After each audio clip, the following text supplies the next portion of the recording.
bomb will explode in 2 hours. By that time, we'll be well on our way to Mars.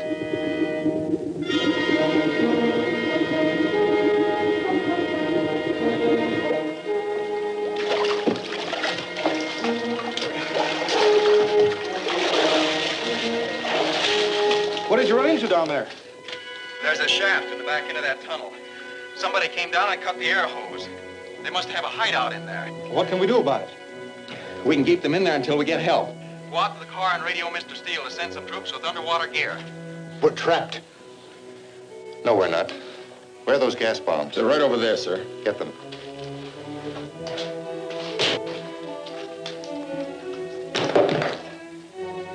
We'll saturate that cave with gas. It won't hurt us, and this diving gear will protect you. No, we can't risk it. We might be delayed too long. We have no other choice. We do. We can shut off that bomb and give ourselves up. Do you think I'm going to abandon our whole project just when we're on the verge of success? My life means more to me than your project. I'll shut off that bomb myself.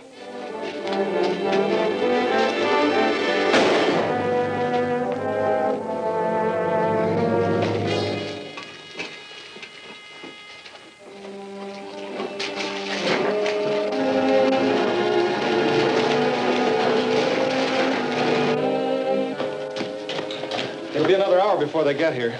Well, all we can do is wait.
Get the car started.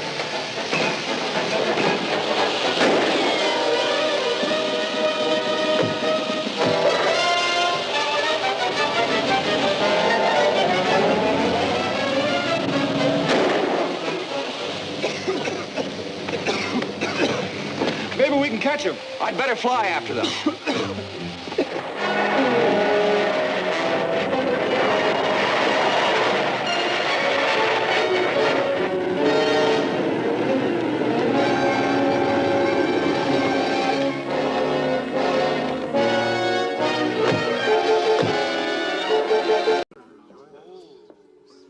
The good life, Worf.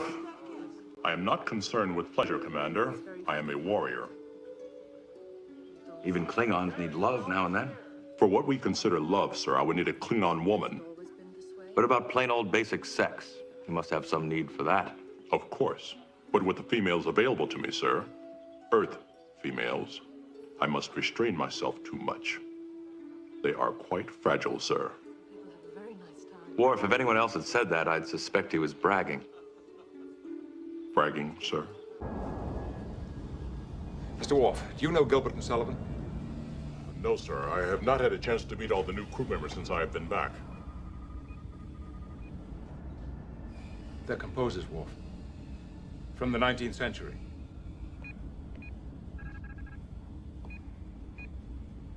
Data was rehearsing a production of HMS Pinafore just before he left. A British tar is a soaring soul, as free as a mountain bird. His energetic fist should be ready to resist a dictatorial word. Sing, Worf, sing. His nose should pant, and his lips should curl, his cheeks should flame, and his brow should furl, his bosom should heave, and his heart should glow, and his fist be ever ready for a knockdown blow.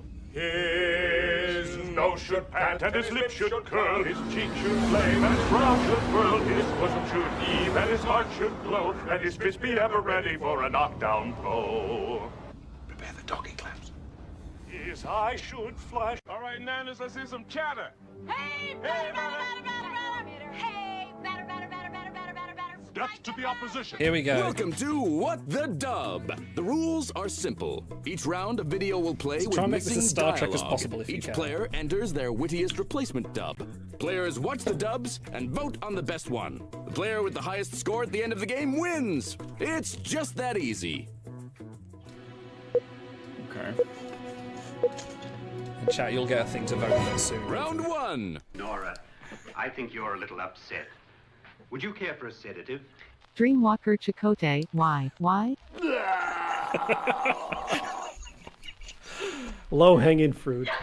Extremely low-hanging. Nora, I think you're a little upset. Would you care for a sedative? What? I thought Otto took all his sedatives before the show tonight. Are we just gonna dunk on me the rest of the show? Nora, I think you're a little upset. Would you care for a sedative? The only thing that would me to sleep is Dreamwalker Chakotay's stats.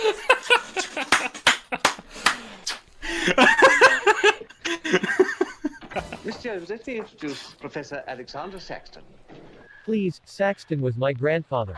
Call me Sax Hot. All of my Starfleet Academy graduates do.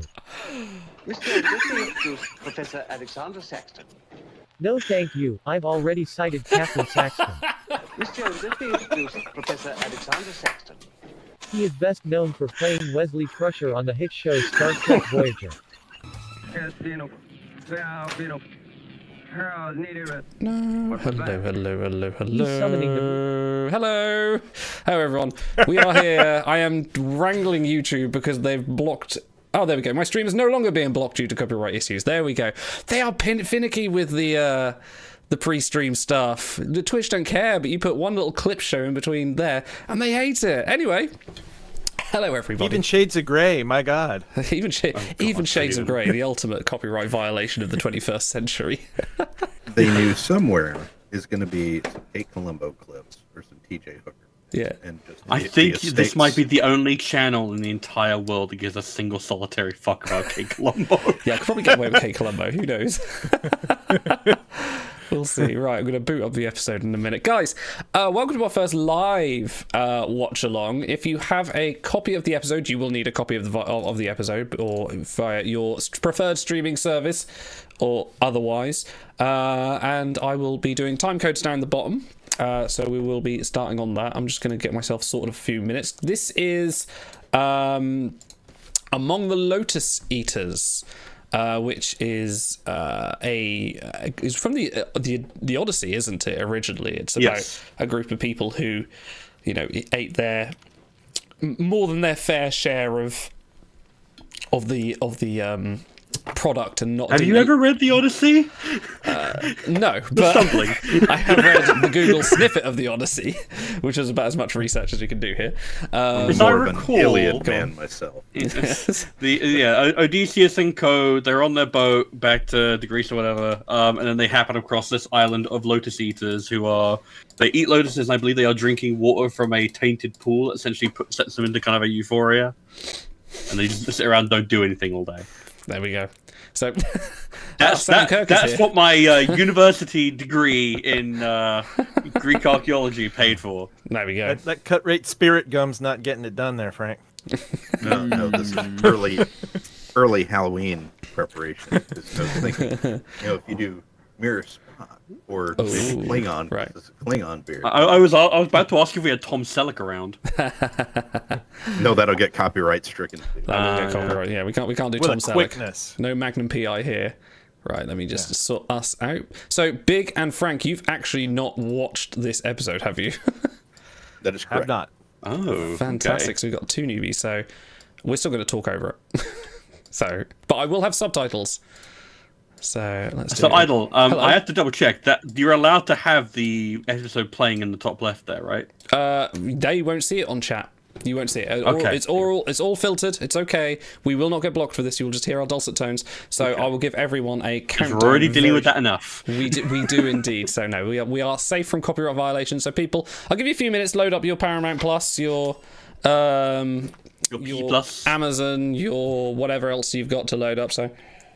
So from the title alone, guys, Frank and Big, what do you think? What do you think this episode's going to be about? Where do you think we are with Strange New Worlds at this point? It's about the conspicuous consumption of ultra rare, valuable Magic the Gathering cards. Pretty good. I want to see that. Pretty good. I think we are still stuck in the previous episode, but we're still in 2024, Toronto 2023. They never really state.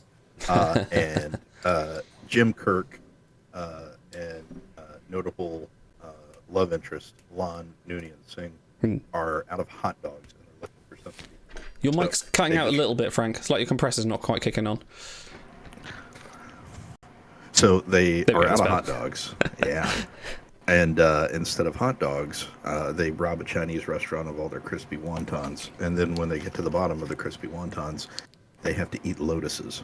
That's got to be what it is. Okay, that's the leading for. That's the leading argument. Okay, let's begin this. Let's start the Among the Lotus Eaters in 5, 4, 3, 2, 1. Engage. No, it's hit it. Engage. All like that. Just checking you guys are getting that okay. Yeah, I'm getting that right. Sweet. Several frames a second. Several? Wow, Several. That's the big money. That's what I was paying for. Yeah. It is still a CBS Studios production. Is it still this crazy? They're like, yeah, all right, let's see how much this... Count on anything these days.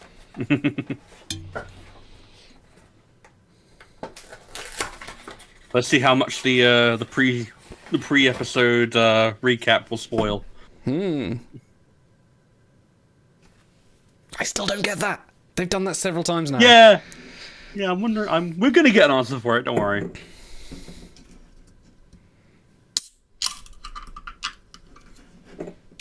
Good to get mad.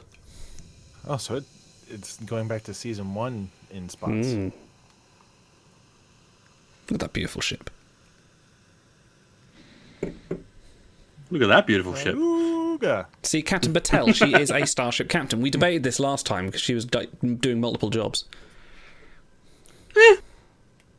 Guess what? You're meant to be a multidisciplinarian. True. Yeah.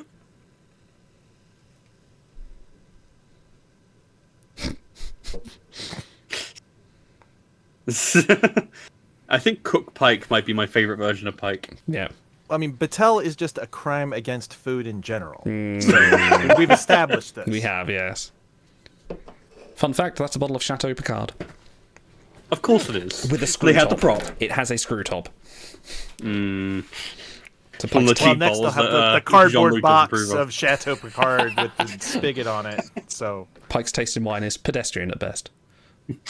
All right, Geordie, calm it down. Goal, isn't that where Worf's parents are? Worf, yeah, that's the colony, yeah. Before they moved back to Belarus? I'm not sure. Starfleet Captain job requirements, 10 years cooking experience minimum. Should be, honestly. Is that a new wallpaper for Pike's window? I think so. He's gone for the sunset. I mean, that's pretty nice. So now she's dished food twice. She's dished wine. She's dished just the body count is just growing.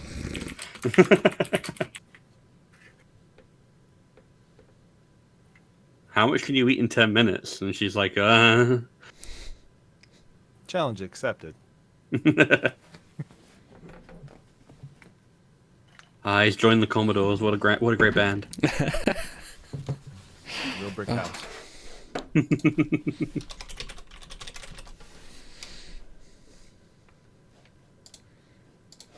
Easy like a fresh promotion. That food does look delicious. I know. All right, did she take a single bite? Nope. You were watching like an eagle, weren't you? Maybe she's like an alien in disguise. That's why she never eats. Why would she have to be in disguise? It's Starfleet. This is true. Well, I mean, like I don't know. Oh, Pike, you dick.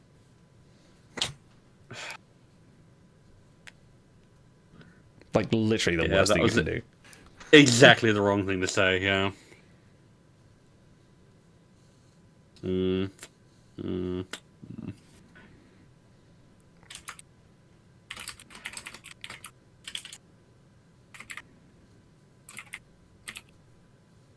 You've been promoted to Commodore.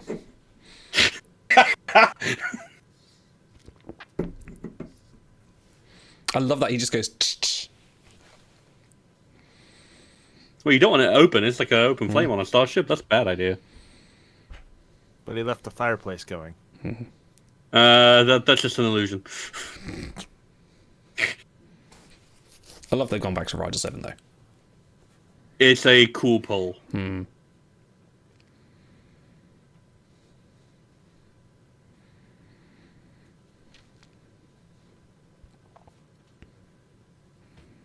We got murderedly murdered.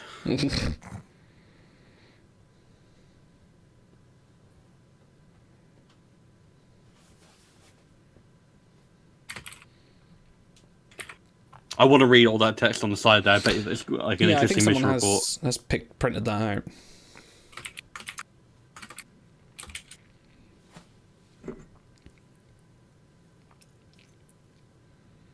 That's a great map from The Witcher. Roll. Skyrim.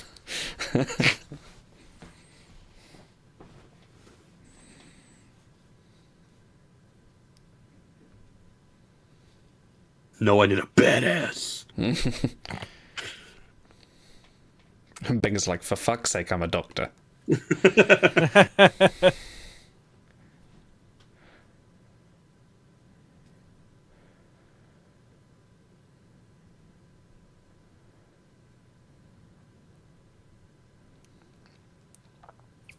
Oh, he's got this. No, you're in your... I just noticed that. Of course he does. Well, any experienced rider has their own saddle.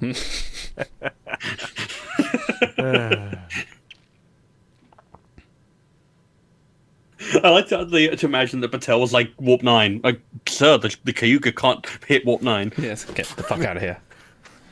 How many warps can we do? I want all of those. Many. Breaking my heart into a million pieces, like you always do. Even if it was like, you dick. You saved my career, but you dick. Don't be a dick to yourself. I also think that's very big of Una to say, I like Patel, you know, the person who's, you know, that's it's a big moment for her.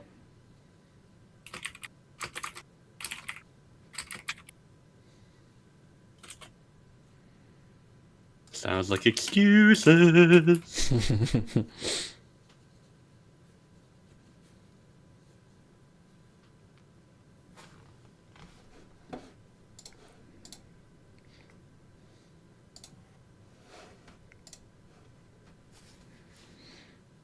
I would like to clarify what happened to Boyce. Like, I am actually probably just retired, but...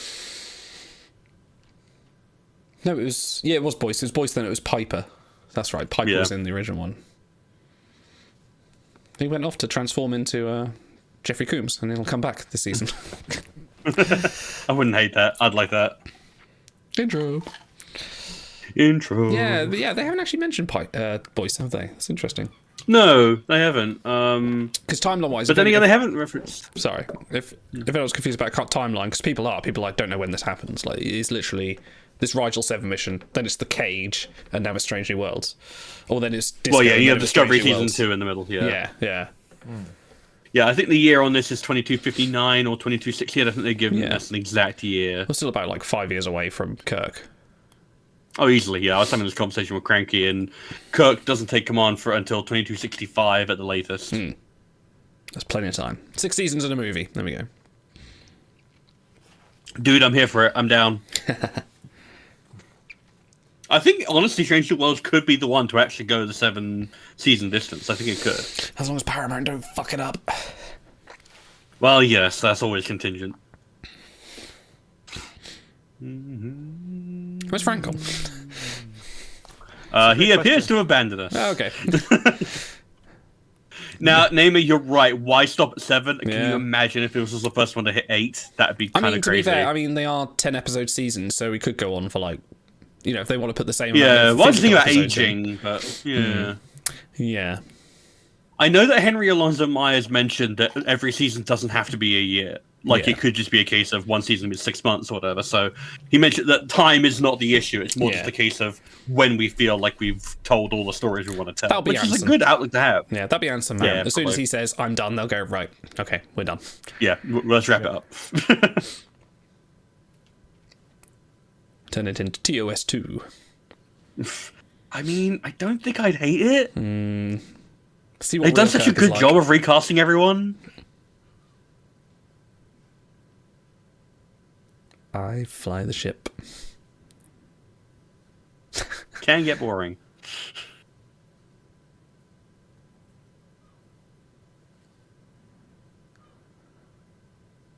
Hey, Frank. Hey, there's a Frank. Hey, Frank. It really must suck being the helmsman. It's like, I never get... Fucking Paris got to go on every goddamn away mission ever. Yeah. But he never got promoted. Yes, actually. After being demoted. No, he did. He did get promoted. Yeah, it counts. Man, Spock, your hair looks great today. Ethan Peck rolled into work that day. He's like, I'm not wearing a fucking costume. Oh, God, I fucking love that line. Yeah. I love that line so much.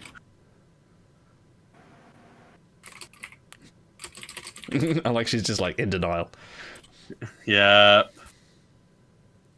I kind of wish that he would just keep on stacking pads on top of it. Does it have to be Ortegas? Like, are you telling me there's no one else who's qualified to do this? No. She flies the ship. You know what, Pike? How's an idea? How about you stay on the ship and you pilot, and I go down with the landing party?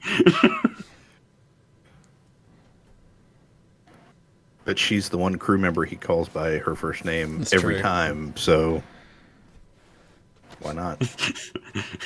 Spock, shut the fuck up. So did we establish Spock as lieutenant, not lieutenant commander, didn't we? I am of the absolute opinion he is lieutenant and not lieutenant commander. I don't feel like it makes sense for him to be lieutenant commander at this point. I'm keeping my hat. Damn right. The replicator gave me that. I'm keeping it. I love these new shuttles. They're so much cooler than the TOS ones. So spacious. Yeah. I think they're a redress of the disco ones. Oh, absolutely, yeah. The Class C shuttles, I think they were. They just look cool. Man, that's the part of Starfleet that I couldn't do, is like the hiking multiple kilometers a day. I'd be like, all right, I'm just gonna go back to the ship. Gonna just sit in astrometrics. Yeah. But I don't know. Maybe I'd be eating better and having a better physique if I was in Starfleet. Maybe if I just got to live in a post-capitalist socialist utopia, my life would be better. Who knows? It's impossible to tell. Who knows? Impossible to say, really. Kind of reminds me of Galileo 7, that shot. Flying down next to the rock. Shame they didn't have a third seat for Dr. Mbenga. Oh, wait, they did.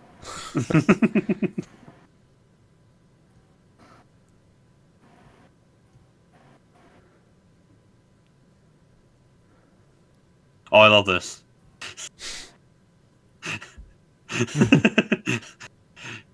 Stone knives and bear skins.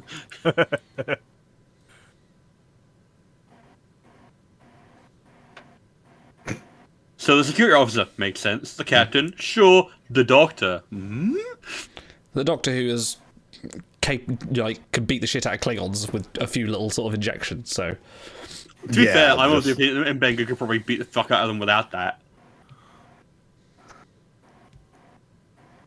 Okay, I have to be brutally honest here. I'm starting to love Mbenga more and more and more because he's just turning into my favorite X-Man, and like I'm here for it.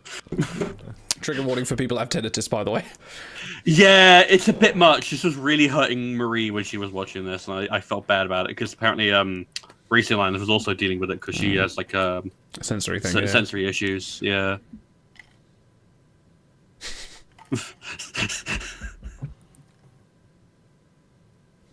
Spock versus Mbenga, I'd have my money on Mbenga because he knows all the sensitive Vulcan spots to hit. Mbenga has a wallet that says "bad motherfucker" on it. Damn right.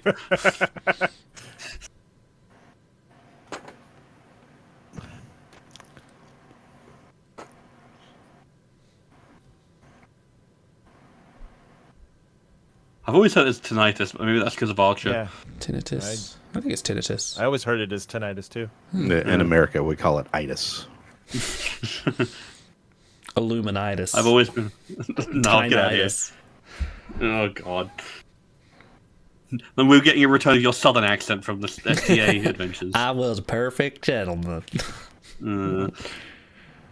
I done got that gall darn tinnitus. Cute. I got the tinnies. Oh, that sounds awful. Oh, I belay that. I belay that. This is live. I can't cut it. You know, like, Mbenga rolls up and he's like, "You should get to a hospital because I'm going to put you there." It's call an ambulance, but not for me. Call a medical shuttle.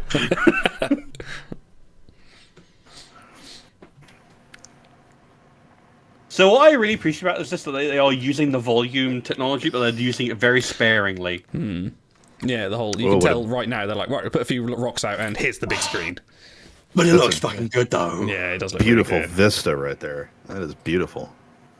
And it's the same kind of castle from The Cage. You see the scene where him and Vina are running towards. It's a perfect recreation, yeah. No, enhanced. they really need a TOS look. This bisexual lighting that we've got going on here. It is! It's the colours! This happy Pride Month. Yeah, just over. But guess what? We're in Wrath Month now. Wrath Month. yeah. It's one of my old sins.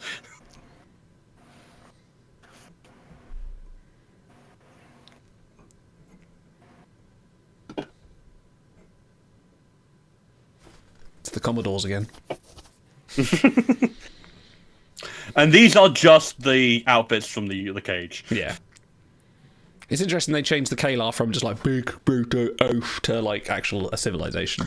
Well, yeah, they were like, you know what, maybe the racist stereotype is something that we should work on.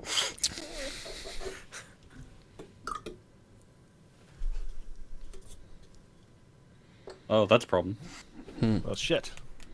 Starfleet, never heard of it. I'm from United Earth Probe Command.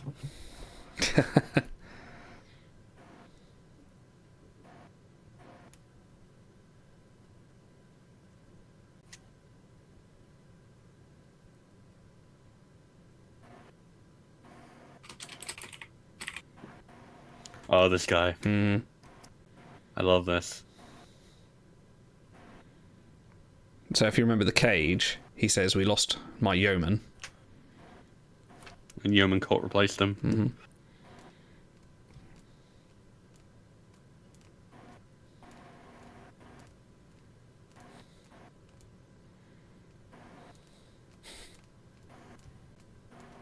Oh, I see.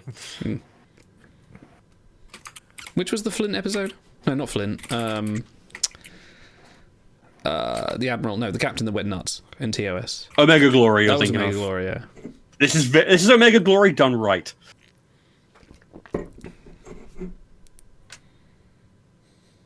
That's a really nice little turn of phrase, the Delta in the garden. That uniform must reek. He hasn't changed clothes in years. Yeah, no, like I guess like the Starfleet uniforms were just made better back then. Simple braid scan, yeah, but they weren't allowed to take portable scanners. There's all domestic. Yeah, you tech. can't bring any tech. Like you're already dealing with cultural contamination. You can't even bring like the little spinny thingy. No, you're all good, Neyman. It's easy to forget these things. I find Strangely Worlds is one of those ones where they often close the loop. Make sure that you... It's like, oh, yeah, they're really... Yeah, but it is the very tropey loop. It's like, we can't take any primitive technology, and guess what they got caught out It with? makes Oh, sense. shit, if only we didn't have primitive technology. Can't use the transporters, because there's too much ion interference. Yeah.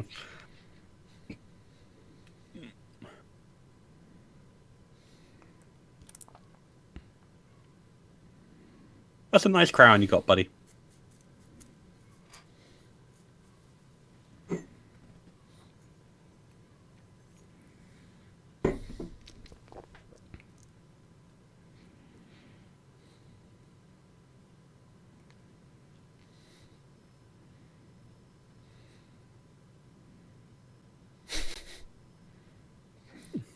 Yeah, they get the theremin out.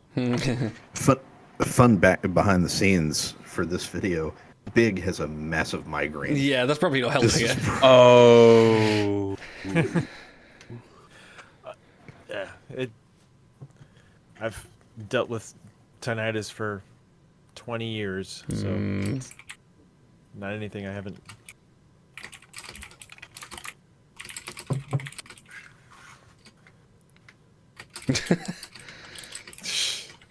Pike's like, you get to do that once. Yeah, no, you get one. That will not happen twice.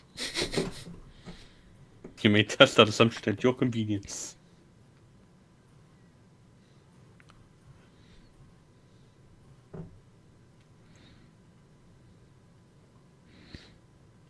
Wasn't this a Futurama episode as well? Maybe. It's a very classic sci-fi trope. Yeah. It almost feels Him, like... the guy, you know the one. It almost feels like 50s serial as well, like kind of... A little bit. I mean, that's very appropriate for the inspiration. The spin on it is the fact that it is happening kind of gradually instead of all at once. Yeah. And I find that that's like a bit more compelling because you're like, oh, that sucks. Like, what are you going to lose next? Yeah. Yeah, I should put on like a high pass filter on this, or a low pass filter on this, or something. That might be a good idea, actually. I'll remind you to do that. Do I have one? How can I put a low pass filter on this? I don't know if I can.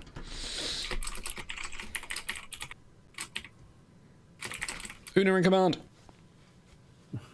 It doesn't happen often. I really just want to see her like have a good like battle situation or somewhere she's on the bridge and has to take command, and like I need to see that. Because I think it was you, the stars, that said like you're worried that like she's had her one and done episode and that's it. They'll ignore her for the rest of the season.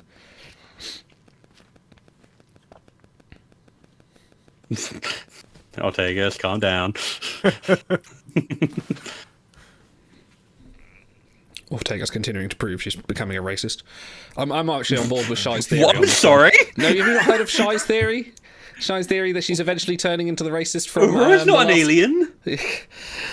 Yeah, but no, but I mean, like, the speciesist, but she was talking about, you know, Tellarite sonnet. Speciesist, not racist, sorry. That was bad choice. Bad turn of phrase, sorry. I take that one back. So I have to say, I do love that the Starfleet instinct is don't go to anger because you didn't do the thing I told you to do. I'm immediately concerned because you didn't do the thing I told you to do, and you seem confused by that.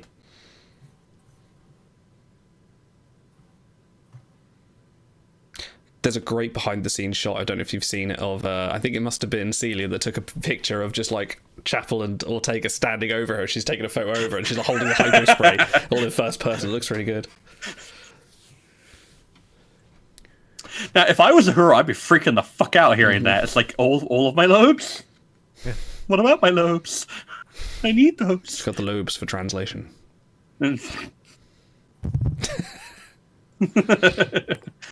Mind your lobes, Big.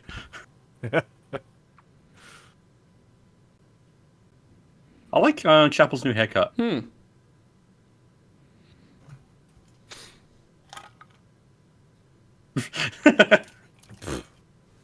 love that. That's very Chapel. I had the fish. Yes, I had the steak. I had the beef. What did the pilots have? What did Ortega's have? Uhura never has a third coffee at home. Hey, Ortegas, have you ever been to a Turkish Ever bath? been to a Turkish prison? Yeah, there you go. I would love them to remake Airplane, but on the Enterprise. Oh, I would adore that. I would pay money for it. Oh, just get SNL to do it. Get all the cast of this onto SNL. Get them to do Airplane, but it's Star Trek. I'd love it. Drag Spock and Lon's butts up and down the court for 48 minutes. And what would be instead of speaking Jive, it'd be speaking Klingon? Yes, I speak Klingon. Just like that woman getting like all the people like lining up to like beat her up, and they got like a necklace and like a Varon T disruptor. Oh man, nothing writes itself. Yeah, it really does. So there's something about this guy that feels very Voyager. Yes. Like, I don't know if it's the acting style or the kind of character he is, but he feels very Voyager. And he looks like hell. Yeah, Meanwhile, you look at Pike and his hair is perfect. Yep. Actually, Mabengus is holding up as well. Yeah, no, he's got that fro.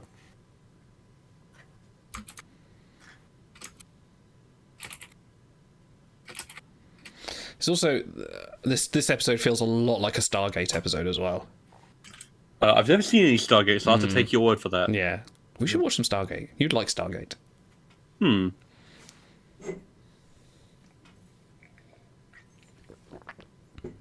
Leonardo DiCaprio walks by with his little spinning top.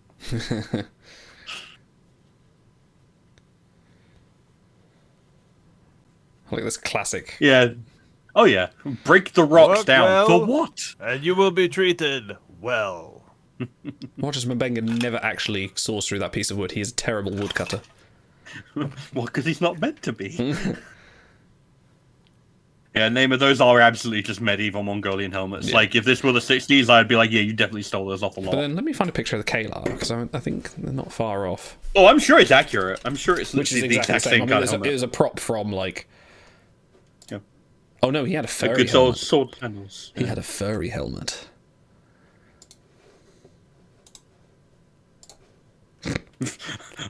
That is a rough forgetting. She forgot about that.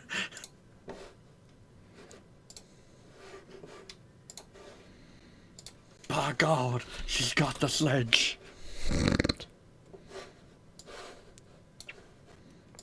The forgetting.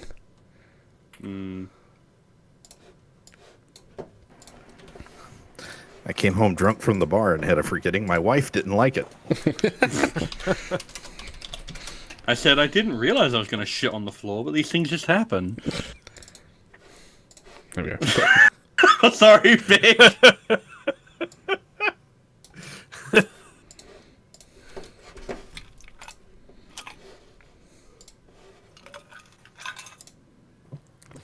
What is that? It's a onion or an oil or a thing. It's the ocarina of meat. I've never played that Zelda game. What was that? Meat of the Wild.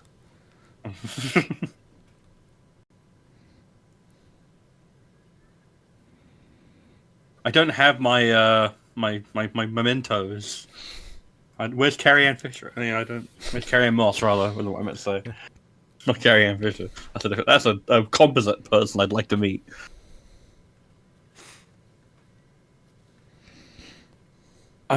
Hair gel. I need what?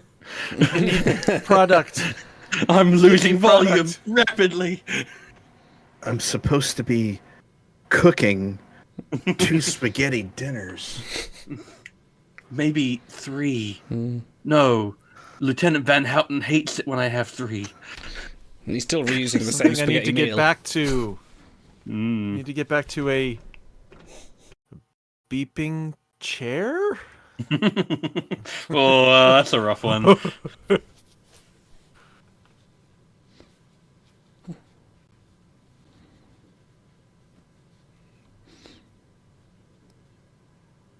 Lancelot's like, I remember somebody called Kirk.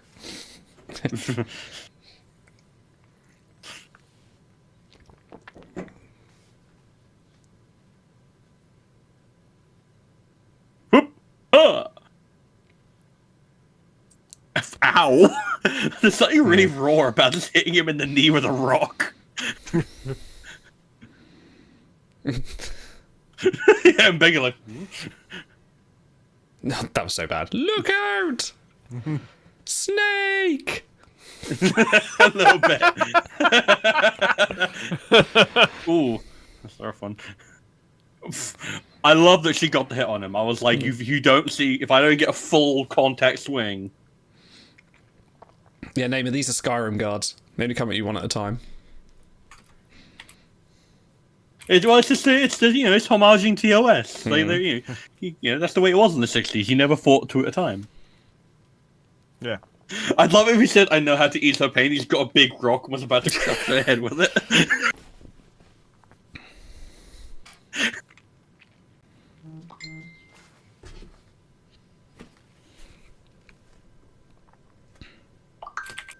Gosh, sorry, my phone's shouting at me. No, you're good. Don't worry, all your explicit information is on the phone.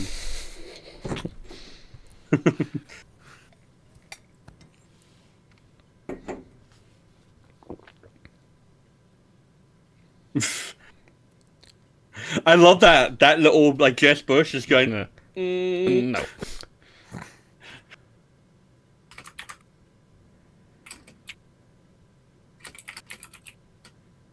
Has that uniform got a bit more dark on top? They added a bit more black to the shoulder. Yeah, I can see that.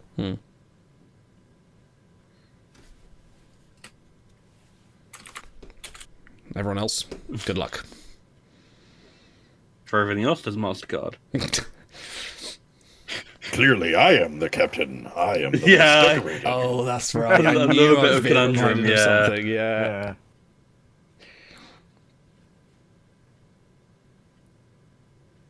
And there was the TNG episode as well. Some kind of exotic space wedgie.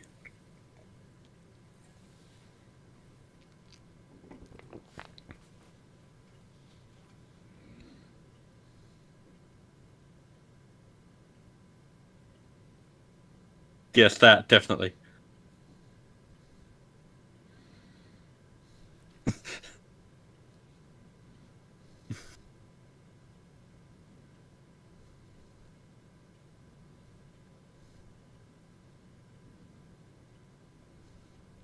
I love it as like a hard cut.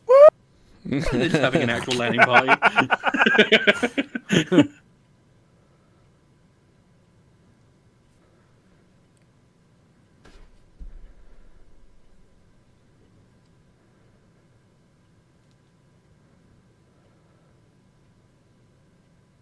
Bitch.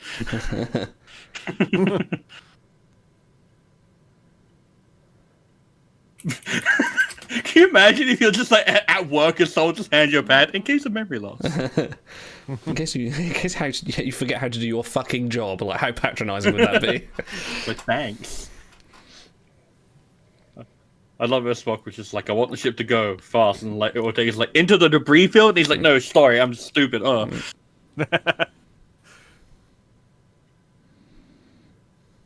You know what, sir? You have a nice hut. Yeah. More yurt. For just an average rock breaker, that really is nice. They do pretty good for themselves there. Really is. The Rock Breakers Union, they're really on point when they remember what they're doing. Yeah, he's got a nice couch, a lot of candles.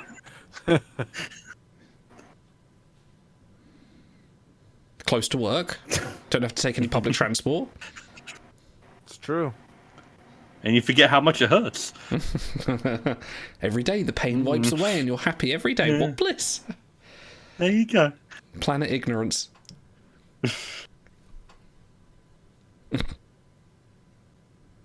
I came into this world kicking and screaming, and I intend to lead the same way, says Lon.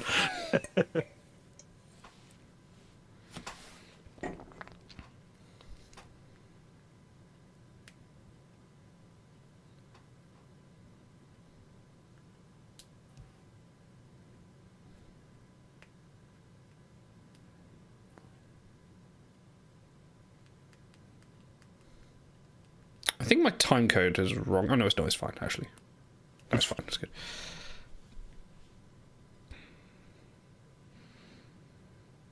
Name says apparently there is such a thing as exotic radioactive decay with a lot of unknown surrounding it.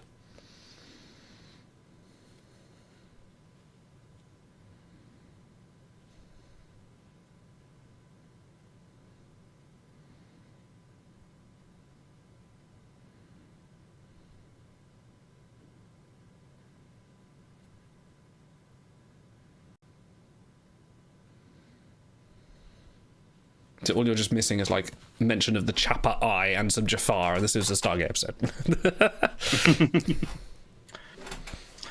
Pike, like, I may not remember all of my socio-economic theory classes, but this sounds like exploitative bullshit. Yes.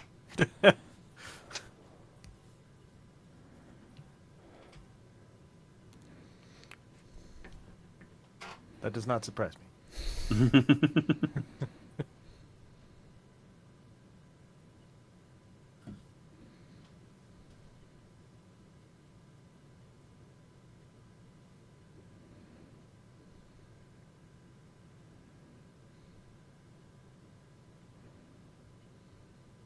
It's only right that I risk yours. I mean, mine. You must lay down your lives in order to protect me. I'm going to call this Operation Human Shield. Standard right here. Many of you will die, but that is a sacrifice I am willing to take. Yeah.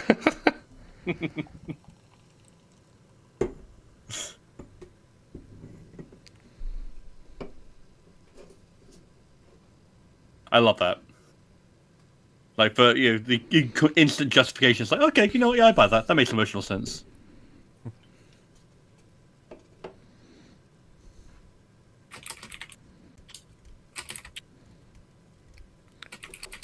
Cue 80s montage. This is my moment.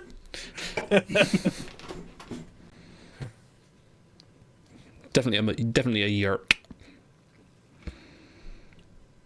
You were a yerk. Your mum's a yerk. So low energy. It's been a long day. I left all my good jokes at home. Lon, you look like a Sith. She's kind of got a little bit of Rey energy to her, hasn't she? A little bit, with this haircut. Yeah. Well, clearly she is all the Jedi. She's all you need. She's every woman. It's all in her.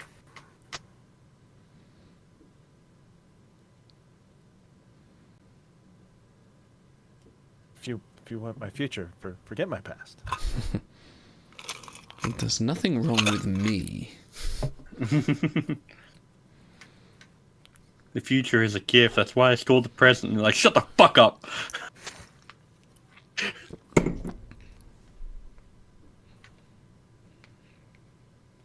Love lifts us up where we belong. What is love? Baby don't hurt me.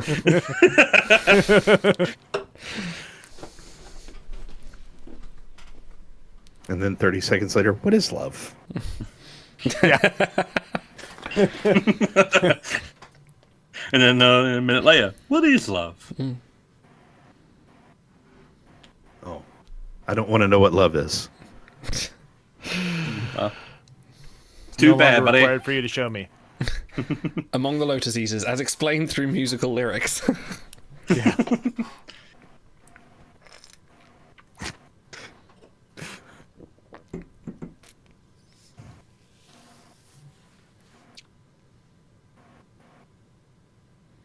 I'm going to find a sentient nebula and a small child that grew in the space of 10 seconds.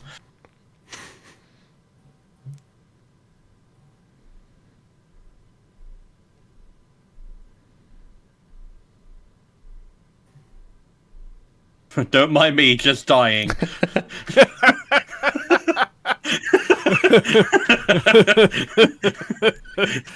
Strategically goes, ugh!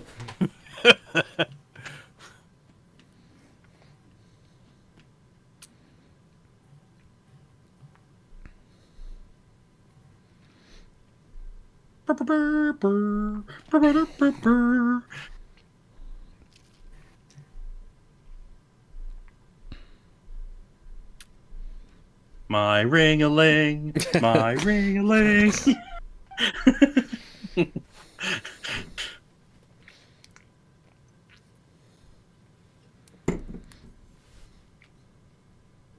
Oh, that's not good.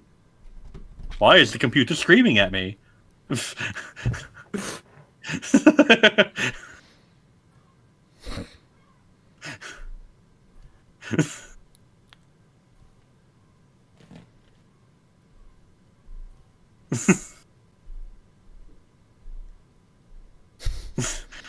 So you know what I like to think happened there? I like to think that he put the data pad in English, but then he's reverted to Vulcan, and he's like, what the fuck is this gobbledygook? Yeah.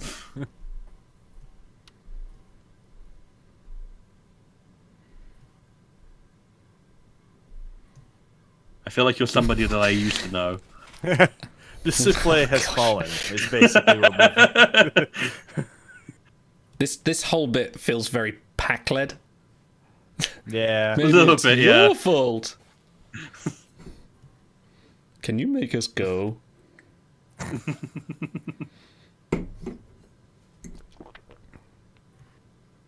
Second door on the left. You know, take whatever time you need. Just go take a Ritalin. You'll be fine.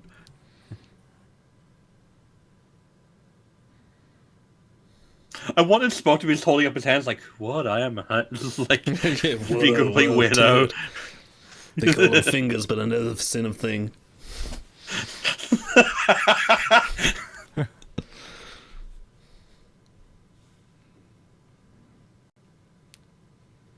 So she doesn't hold the handle.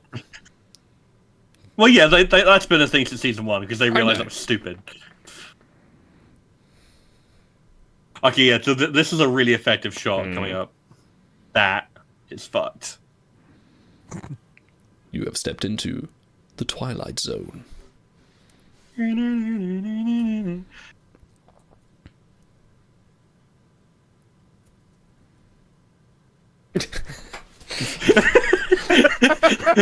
Like, it's horrifying, but also hilarious.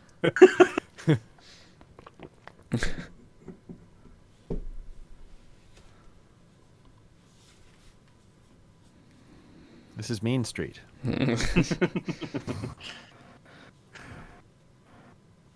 Down on Main Street.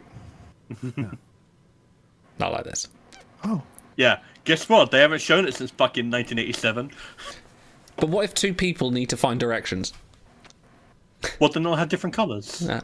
Maybe. There you go. Guess what? I am into an accessible Starfleet. Starfleet should have aids for people who are deaf and blind and have various different disabilities. I'm a massive fan of that. But God help you if you're genetically engineered. Fuck you. Oh yeah, absolutely. Yeah, you're clearly the scum of the earth. I'd love if she just had like a 1,000-piece puzzle that she had like 2 pieces left to do, and she was like, "Well, this looks stupid," and then just destroys it.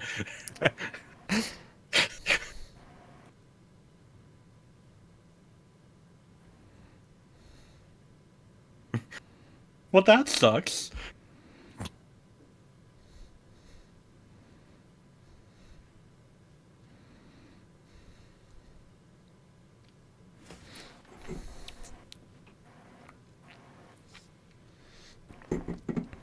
Make it go. Make it stop. Make it go. She had really big quarters, too. Oh, she's officer. Well, yeah, she's an officer. Yeah. Yeah, bridge officer. Wow. Even Harry Kim had decently sized, like, bottom quarters. Fucking banger, man. Pike slacking on the job. Mm-hmm. Yeah.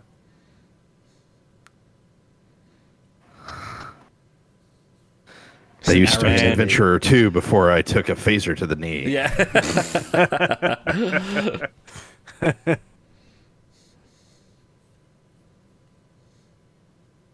Man, these people can't aim for shit. Kayla troopers. Yeah, true. Only Kayla stormtroopers are so precise. Not like this. She had a made bed, and now she's disheveled the covers. Yeah. Don't stop the rock. Stop the rock. No.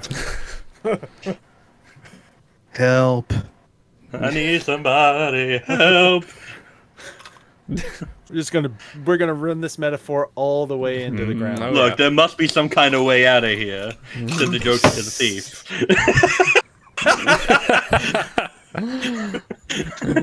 Said the pilot to the computer. No. Yeah. No.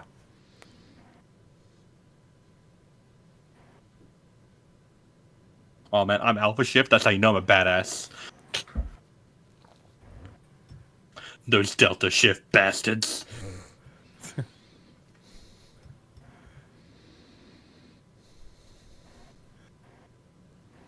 I go woo.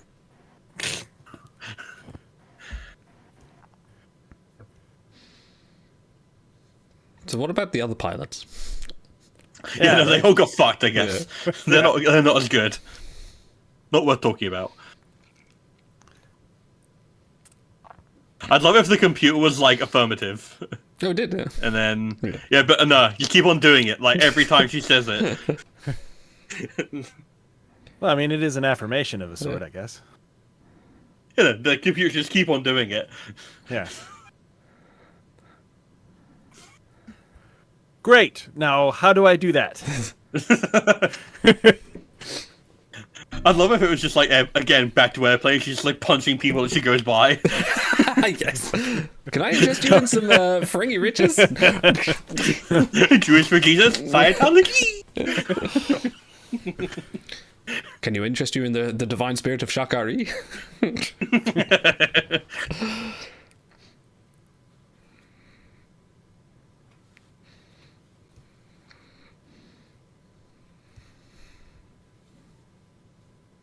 My name is Kid Rock.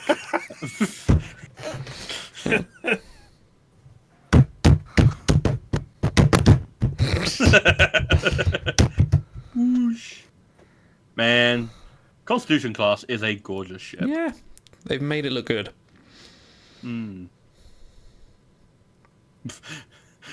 Try aiming. That would help.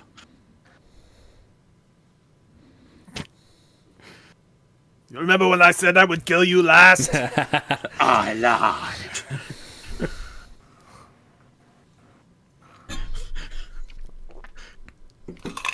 Get Mendoza.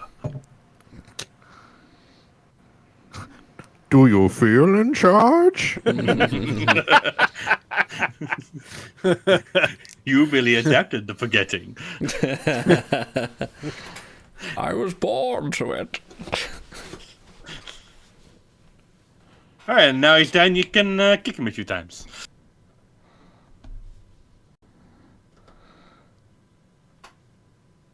Looking very Shang Tsung right now. He looks like he belongs to Mortal Kombat.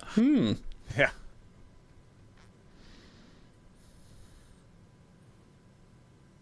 It's like psychopathic Pike. Yeah, no, Punisher Pike. Yeah. You want to see a magic trick?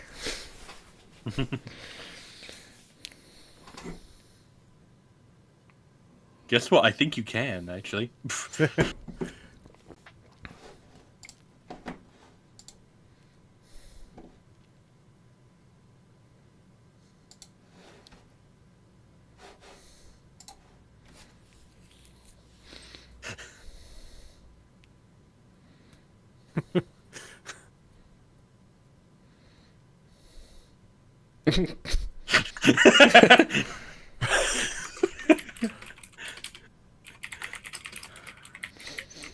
I do not see what sewing has to do with our present situation. This is the sexiest maneuver.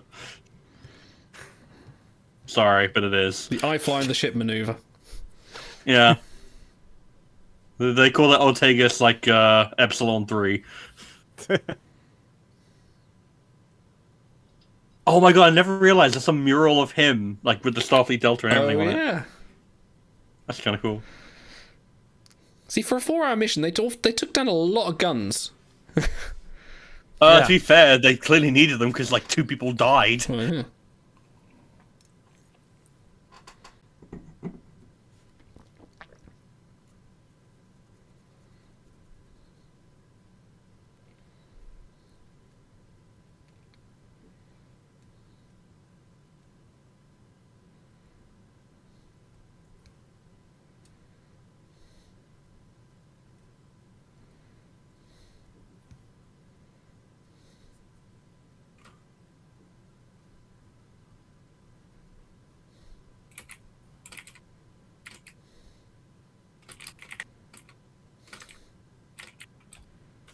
That's an interesting line. Hmm.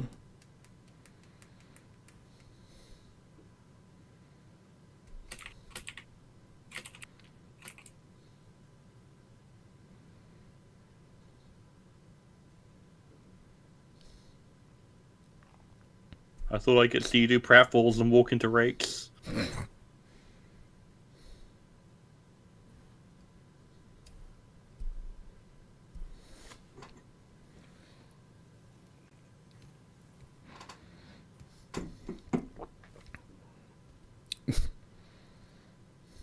This has really become a Batman movie. I was going to say, yeah, this is very Dark Joker. Dark Knight and Joker, yeah. Yes.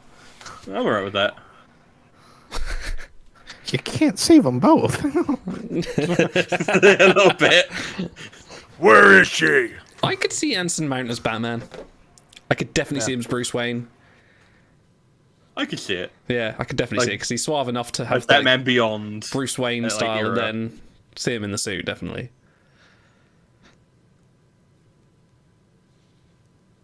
Red means kill.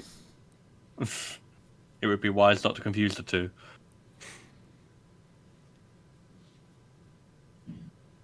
No, it's because you were a dick, dude. Massively. Yeah.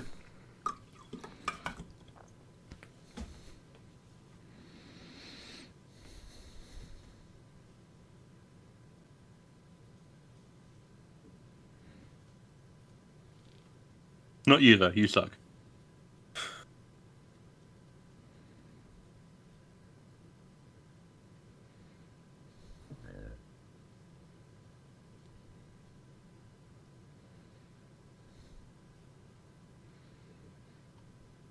Watch me. But what if I want to? Yeah. I'm gonna. I'm gonna come back as Khan in 20 years.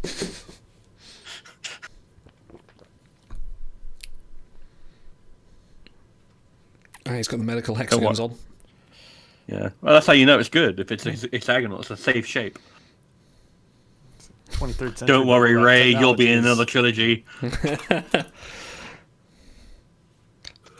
We'll write you better next time. You just watch it.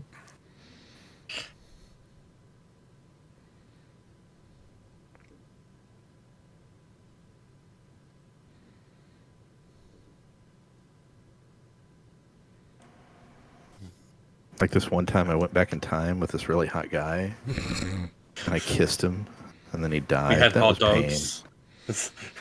Can't even look at a hot dog. No context. No context. I need it. That needs explaining.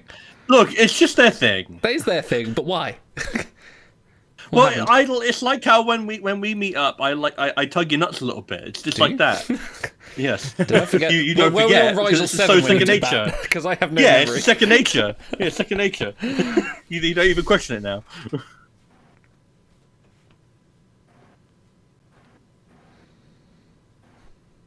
Dad? Can you imagine? Did your son have a pony called Sir Nasalot? I thought he was going to be like, actually, you're the king. You should rule this place. You were the deposed king. Like, that would have been the ultimate trope. Nah, that's too easy. Yeah. There's my booty call. So also, is all the Kalar just this one castle? Possibly. And like 6 guards? I mean, it doesn't seem like it's a particularly hospitable planet, to be fair.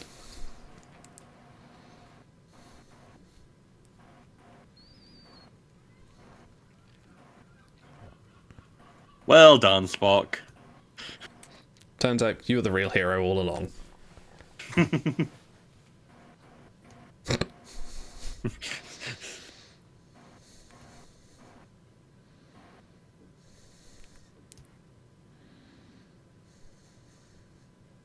You just cut a full spread of photon torpedoes, yeah. Nah, fuck him.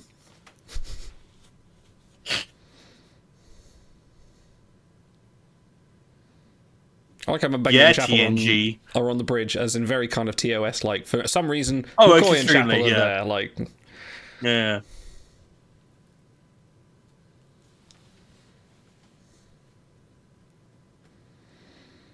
It doesn't quite end on a joke and everyone laughing in the camera, but you know, it's close.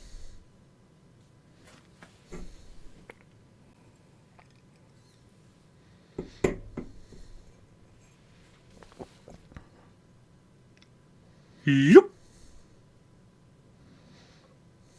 So that's where Riker got it from in Picard Season 3. Yep.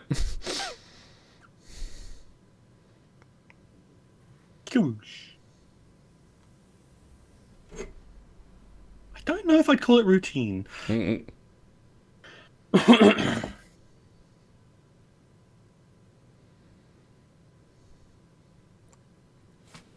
a massive dick. I learned that I can be better at relationships.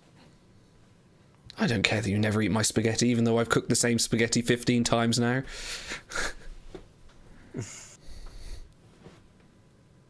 I keep it in the fridge, it's fine. Ooh.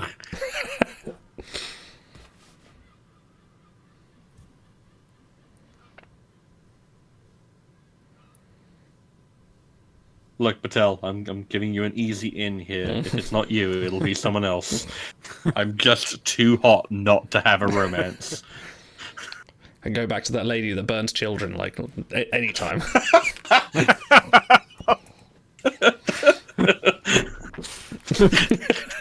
I'm not picky, I'm not choosy.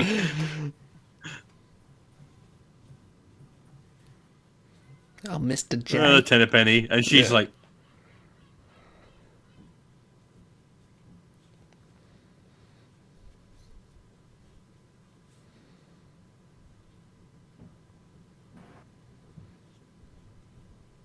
will you marry me?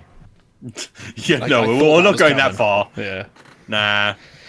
He knows he's going to be like, you know, in the chair in like 5 or 6 years. Like, see, that I would wouldn't put me do off that having to anyone. any relationship. I'm just like, I'm gonna be like a Yeah, but you vegetable. can't be a robot. You can't be a robot. Like, you have to enjoy life while you have it.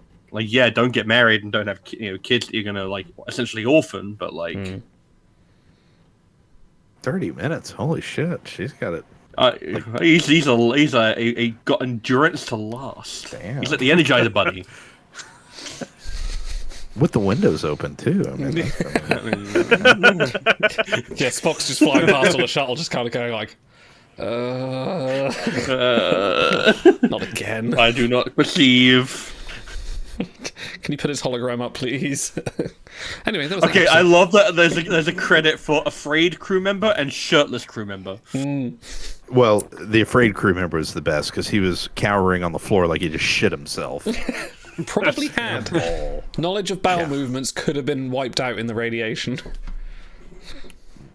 Anyway, we bring high class to this, don't we? Absolutely, always. Okay, so this is what you guys don't usually see. Usually we go, say bye-bye, see you later for the review, and then we stop the episode and then we go and have a wee and stuff and things.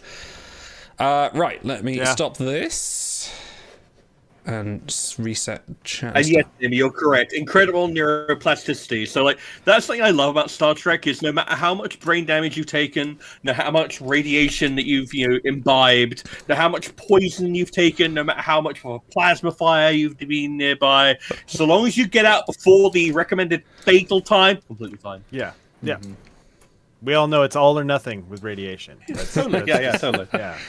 Right, we're gonna go to the toilet and then we'll start the review. Yeah, that's what the farm is all about. I think I need a little bit of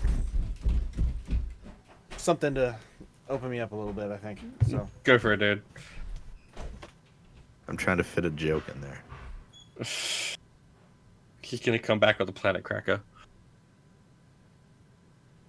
So how goes the spirit gum? How is that mustache coming along, Frank? Well, it was an Amazon special because I was saying that if I could pull off a mirror Spock for some sort of a stream, it would be perfect. And I needed to get the goatee, which is comically not even remotely close to the size of my chin, and it's faster to get one than grow it out. The mustache, I think, would be okay. Oops. But I just opened the package, so I haven't actually attached any adhesives.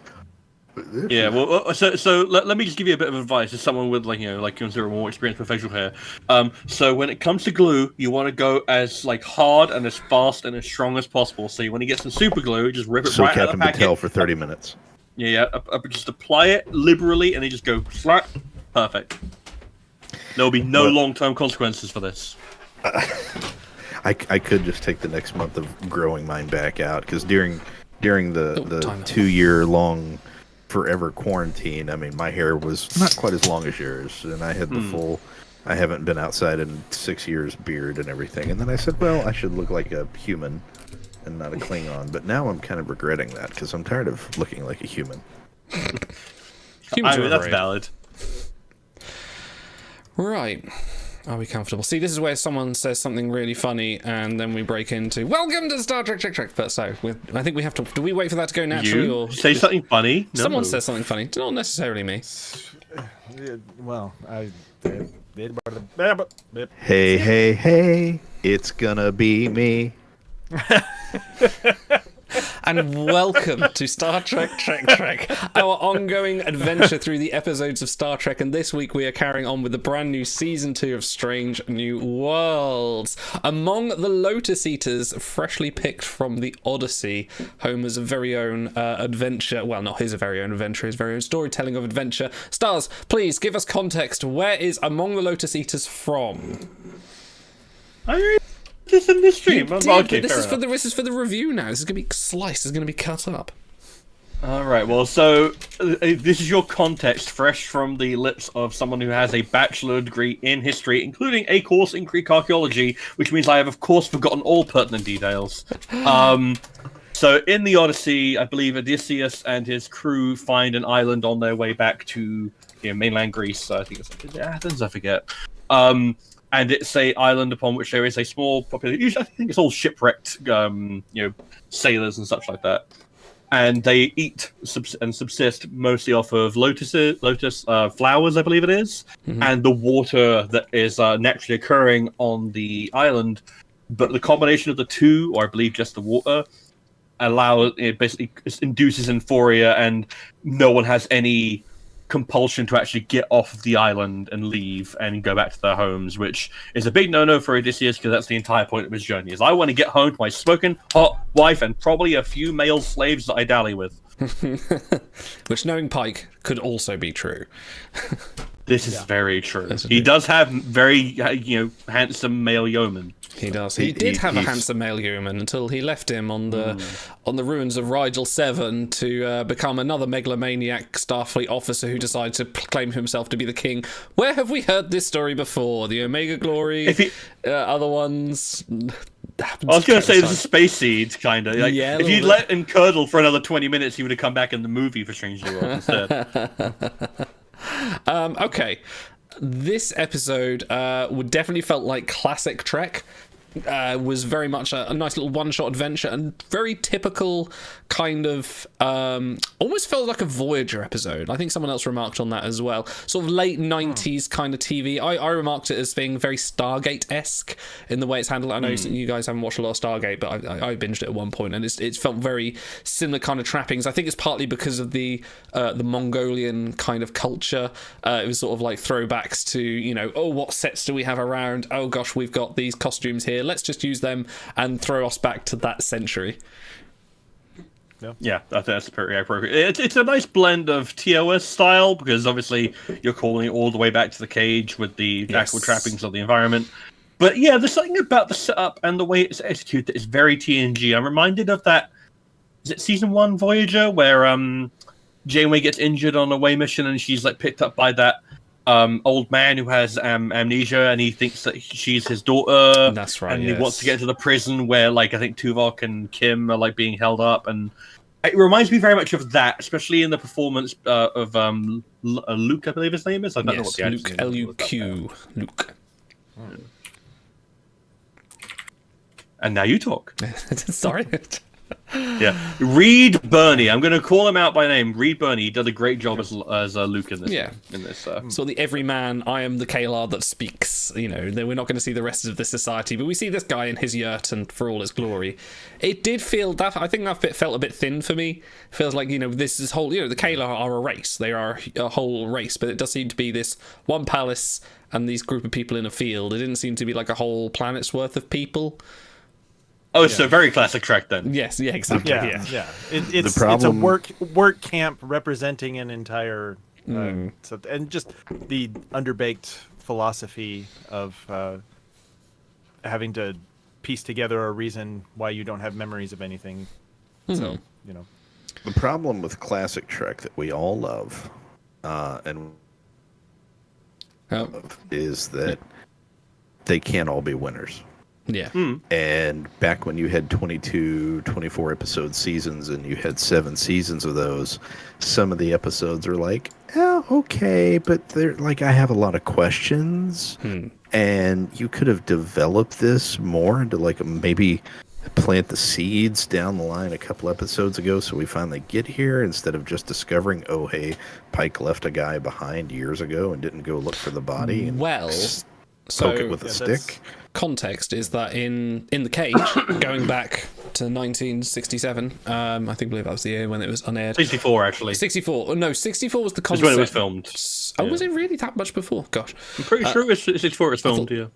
Anyway, in the cage, he has stated that they come back from Rigel 7. I lost my yeoman, so it was stated back then that the yeoman that he lost turns out to be Zach, or Yeoman Zach, who ends up ruling the planet. So there's a nice little tie back there. I think going back to Rigel 7 could have been a bit more important for Pike here. I don't know. It seemed like, I feel like he didn't kind of, because you look at the cage, like he's hung up over Rigel 7. He's had a rough time to the point where he's considering leaving Starfleet. And here he's sort of just like, hey, it's another away mission. We're losing our memories. And sorry, Zach, I'm sorry we left you behind. But it didn't have quite the emotional turmoil that was implied in the cage. So I think part of what that is that with all the context that we have of Rigel 7 and what we're shown in the cage, because we are actually shown direct parts of this heavily episode draws heavily from its aesthetics. All we know is that 2-3 people died, but we now know it was 2 instead of 3. And shit went bad really quickly. From what Una says, it was like a 4-hour from "Hey guys" to "Oh god, we're dying." And the impression I got from Pike's conversations with Boyce, when they're having their infamous martini chats, is that it's not so much that Rigel 7 was so bad that he has to leave Starfleet. It's that this is the straw that broke the camel's back. It's like, I'm tired of losing people with the inference of this is not the first time this has happened. This is not the first time that I feel like I've been responsible. This is not the first time, that I've made a command decision that I feel has implicitly killed people. And I don't think that Rigel 7 is important because it's basically one of the few frames of reference we have for Pike outside of Discovery and Our Strange New Worlds. But I think for him, it was just the last thing in a long line of traumatic incidents that was pushing him in that direction. But I am really glad they came back to it. Like, this is such a cool place to take his character. It's nice to have a bit of closure on that as well, because, I mean, not that there was really an open-ended question, but there was always the sort of like, wow, why did this bum Pike out so much? Like, why was this important for part of his journey into remaining captain of the Enterprise? And it featured heavily in the cage as well as, he takes Vina back there, and he has another fight with a Kalar. Obviously a bit spot him in the corner there, but it's a bit more of a kind of aggressive man, and they kind of expand them from just like literally mindless like zombie people to just mindless field workers. But it's cool that they explain about the forgetfulness. That was an interesting take. It's one of those things where it's like when you do a callback to something less like a canon connection like this, you can have essentially one of two reactions, and one is okay, I guess that's how you're justifying this, which is that's usually a remember Barry type thing where it's like, look, remember this thing, and it's like that's a substitute for good story writing. But here it's you hear it and you realize what the context is, and you see Zach and you understand what the situation is. You go, oh, that sucks, buddy, because it adds a new spin to the situation and is adding to the story rather than just relying on a previous story to carry emotional weight.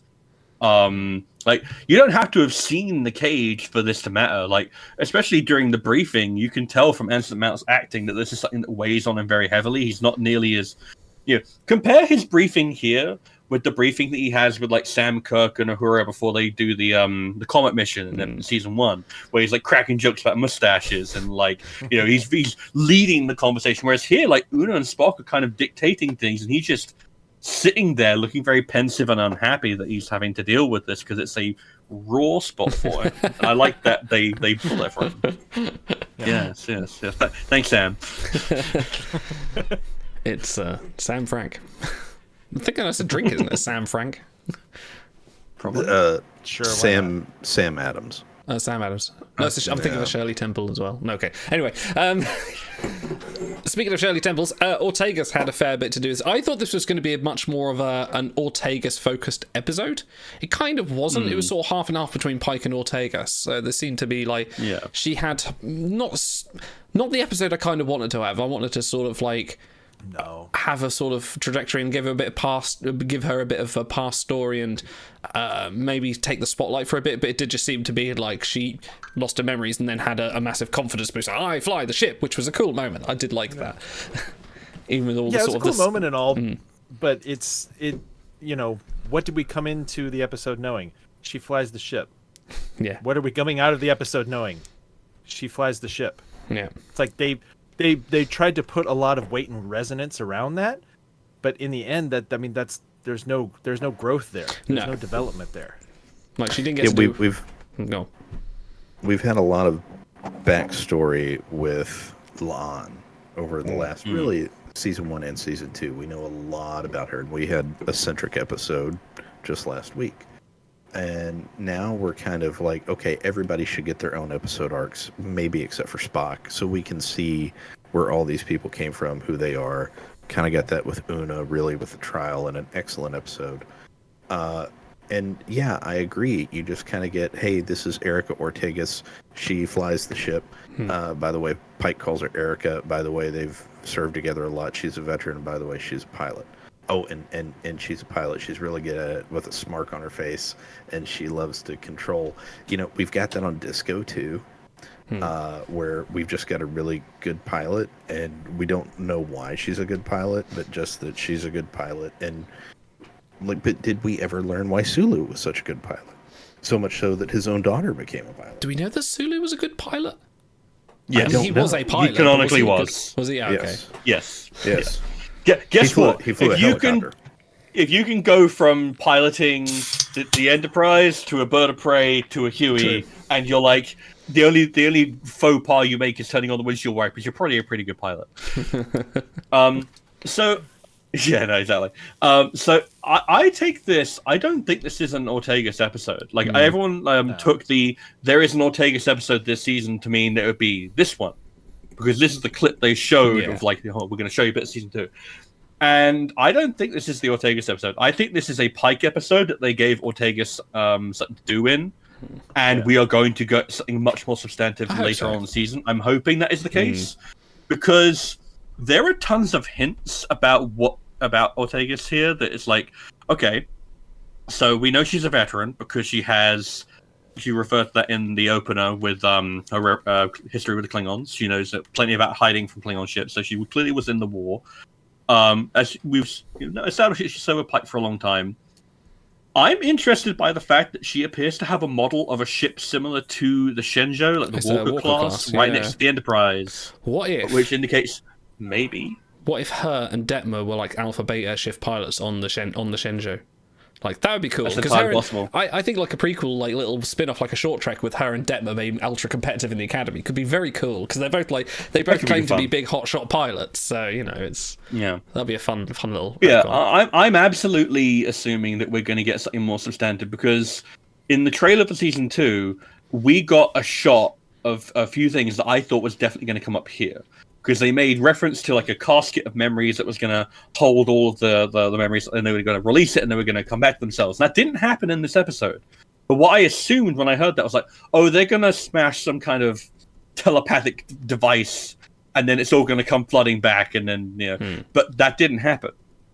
So that means there's still an episode out there where Uhura is seeing a shuttle crash that's probably her parents' death, where Lon is seeing Gorn, like, face to face, probably in reference to when it was on the Breeding Planet. And I wonder if maybe we'll get a more deep dive into Ortegas there, and possibly we will start to understand why what that she sounds is a pilot. like, right? What? You know what that sounds like? That sounds like Star Trek 5. That sounds like Cyborg. Oh, it does, doesn't it? You do that. I said that in one of our reviews. I was like, I want that to be the thing. I want the entire crew to be. I would love that. That'd be great. That'd be fun. That'd be cool. But we have to hope. I want that to be Cyborg in this. No, Cyborg's coming back for the musical episode. We know it. Dude, share your pain and gain strength from the sharing. I wanted it to become like Hulk ripped by the end of it, just fueled by the pain. Oh my god. So we were also talking about, Ortega's got a good amount of stuff to do here. This is a nice, this is what it actually means to pilot the ship and how much is involved in it, because that's something that TNG era Trek was really bad at selling, was piloting the starship's hard and really important.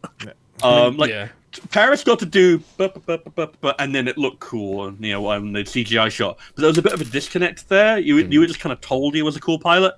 Ortegas is a bit more of a tactile thing, where you're getting to see her actually do the motions. Well, we did see Picard do it once when he went around in Booby Trap. He went around sort of the asteroids and showed I was a test pilot myself. Because you want that, you want the one-to-one. That's important to establish a good pilot.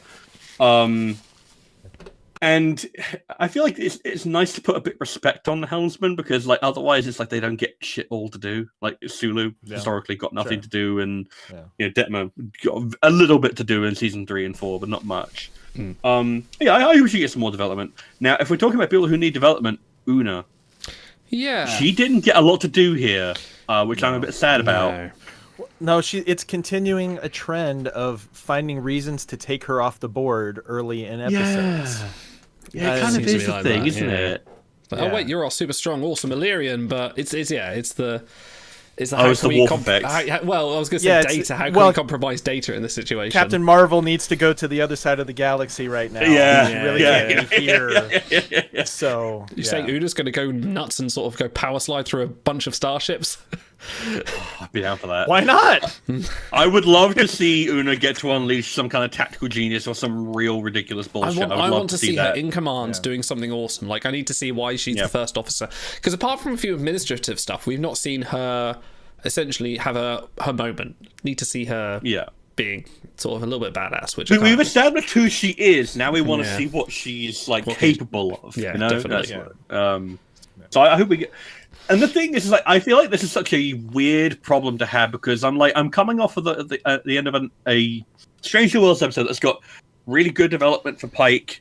It's got a good Ortegas scene. It's got Mbenga developing a bit more of his trauma. It's got a cool and I'm like, yeah, but I want more. I want more character development. It's like, these aren't characters I'm unhappy. I want everyone to get equal shares of the. There's no one on the crew that I'm like, no, you know what, leave them off the board. I don't give a fuck. I'm like, no, I want to know more about you. I want to know more about you. I'm like, yeah, I could probably take backing off the Spock a little bit, but Ethan Peck is so good that I'm never like, yeah, but there was too much Spock. That's the kind of thing, isn't it? Well, plus it also seems like, I don't know, it doesn't take very much for Ethan Peck's Spock to make an impact. It just takes a line or two, and it really stands out. Some of the other characters, I think they need a little more time and I don't know, things to come across. It takes because he's so well sketched, and he has the advantage of Disco as well, providing all the backstory for even and just the for this entire version. History of the character of Spock. Just in well, general. I was going to say, just for this version, you have even more. But if you take the entire thing in context, totally. I do often forget we had a whole season of Discovery with young Spock. I always forget that. And he was great. Yeah, he was great in there. Because I said he. Oh, you go. Well, I wonder if Rebecca Romaine's schedule is secretly tighter than we think it is, and she can only be around for so much of this stuff. Because wait, is she going to be in a new X-Men film? I'd be down for it. She still looks great. it's conspicuous in how her little she seems to schedule be is used. she's going to be at Star Trek Las Vegas next month, sitting next to her husband, signing autographs for $60. I mean, if I could get that bag, I would. Hey, That's a great value too, because Bill Shatner $175. Fuck his fat ass. That's way too. Just to sit next to a wax statue. So, yeah, I had to call out two instances of actors absolutely killing it with micro expressions in this episode. So we have Spock with that side eye when he says, "Perhaps it would be best to avoid that rock." That's very good, and they're just like very incredible. And also I want to call out Jess Bush in the scene with Chapel and Una, where she's like, "Explain that to me again," and then she's like, "Oh, we're all fucked." Like you can just see the entire thing. Oh, I'm dead. Hey, what's for I'm breakfast? not going home. Shit. Yeah, no, totally. And it's like I love that. I love when you get to see an entire conversation. Like it's something that happens in comic books. It's like you get like an entire massive dialogue box, and it's like it tells you what the character's feeling. But a really good actor can communicate it with just like a minor eye movement, and I love that. We have some really good, talented actors here. Then I love seeing them at work like that. All right, let's move on and talk about our best moments and worst moments, because I don't think we've expressed what happens in this episode, but I don't express how we think we feel about it, because this stuff to me feels like a bit of a neutral one. So Frank, give me your best and worst moments, please.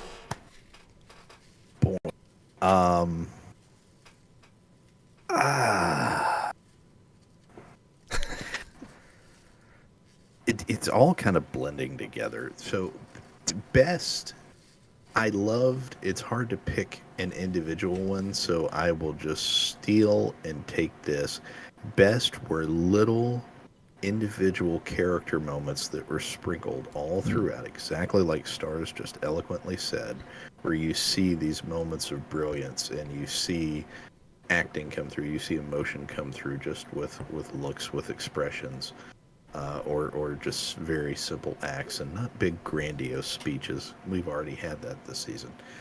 So if I had to pick one of those little character sprinkling moments, I really did enjoy Ortega's melting down in her room and talking to the computer. That was nice because you see just that moment of schizophrenic meltdown before the darkest, before the light. So appreciating all the different actors and actresses in the show, and I think we should get more of her because that was absolutely brilliant. If I had to pick a worst, I mean, just the plot in general, some of the backstory could have done a lot more fleshing out because it does rely on something that's 60 years old. It was filmed in 64. And if you didn't know that backstory, that someone was stranded, it would have been nice just even on a throwaway line somewhere to say Pike has emotional issues sometimes dealing with things because he lost a crewman here. Back when they did the Remembrance Day, where they remember all their crew, and he could say something like that to really tie it together. That whole aspect of it, where a guy became God King on a planet just because he was stranded there with a couple of phasers, that one, it kind of lost me. Okay, big. So, I think my best and worst moment comes from the same scene of the episode. So, the visual language of Ortegas going out into the hall after the main memory wipe has hit and seeing all of those crew just that hallway shot. Yeah, being aliens in their own house, just like being I am here, but why am I here? That kind of disorienting visual language I think was fantastic and sublime, I think, yeah. Yeah. But also in that scene, there is a character who is called Scared Crewman in the credits, and the look on his face, I don't know how familiar you guys are with classic album covers, but there is a King Crimson album called "In the Court of the Crimson King." Yes, I have that on vinyl. Oh wow! And the face that he has, and I have it pulled up now for everybody that isn't familiar with it. That is the face that the guy has, and it doesn't change. Like he's stuck in that facial expression for the entire time he's on camera, and it is conspicuously ridiculous. You just nailed the Daily Double. 100 points to you for keeping this thing musically themed. Yeah, it's yes, true. Everything is a lyric. Yeah. Okay, stars. Okay, for me, I would have to say my best moment is just kind of on a conceptual level. I love... Discovery did this first, and Stranger Worlds is continuing to do it, and it's just reaching back into that incredibly rich history and yanking on the threads and making it still emotionally resonant. Like, all the stuff on Talos 4 in Discovery, I think, was incredibly resonant, and this was to a mind... It's picking on a much smaller part of the history of, like, the Rigel 7 thing, which we always kind of wanted to know a bit more about. And now we get that context, and then you find out that it's turned into a Omega Glory situation. And Omega Glory, for context, for those of you who have not watched TOS, is this really interesting episode that starts off with a classic Star Trek conundrum where it's like, we go onto this sister ship to the Enterprise, and it's like, everyone's turned into fucking salt? What the fuck? It's just uniforms full of salt? What happened? And you beam down onto the planet, and it turns out they had to get off the ship because of some kind of radiation thing, whatever. And then the captain has just gone plain nuts and is emptying entire phaser power, power cells into the natives to keep them in line, and then it turns into a stupid thing about the U.S. Constitution. But I love it because that was a really cool concept that was done so incredibly badly, and this is kind of that concept done right, where you get to see, okay, Starfleet is meant to be the best of the best, like even down to the lowest echelons of the crew. You're kind of meant to be an exemplar for humankind.